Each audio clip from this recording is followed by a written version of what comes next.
কোরআনে আছে নবীজির সামনে প্রত্যেকের আমলনামা খোলা হবে। নবীজিকে আল্লাহ বলছে আপনার সামনে উপস্থিত রাইখা আমি দেখাবো। নবীজি আমলনামা দেখে আল্লাহর নবী জিজ্ঞেস করবে উম্মত এটা কি? উম্মত দিনের পর দিন ফজরের নামাজ কোথায়, জোহরের নামাজ কোথায়? উম্মত 30 বছরের ব্যবসার মধ্যে একটা হালাল নাই। সুদের এত টাকা দরকার, ঘুষের এত টাকা দরকার। উম্মত যৌবনের পুরাটা সময় মোবাইল দেখে, ছবি দেখে, নাচ গান দেখে, উলঙ্গ দৃশ্য দেখে নষ্ট করে ফেলেছ। আজ আমি কিসের সুপারিশ করব উম্মত? আমি এটা নিয়ে আমার আল্লাহর সামনে কেমনে দেখাবো?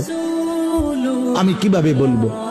হযরত মাওলানা তারিক জামিল সাহেব বলেন হাসরের ময়দানে নবীজি, আহা বাপ শুনেন শেষ কথা, হাসরের ময়দানে নবীজি নিজের পিঠ মোবারক চাদর সরাইয়া ফেলবেন আর উম্মতকে দেখায় বলবেন উম্মত দেখ না আমার পিঠ চালনির মতো ছিদ্র ছিদ্র, তায়েফের পাথরের আঘাতে আমি এই পরিমাণ ব্যথা পাইছি, আহত হয়েছি, রক্তাক্ত হয়েছি, মৃত্যু পর্যন্ত আর আমার ছিদ্রগুলো আর গোশত দিয়া পুরায় নাই।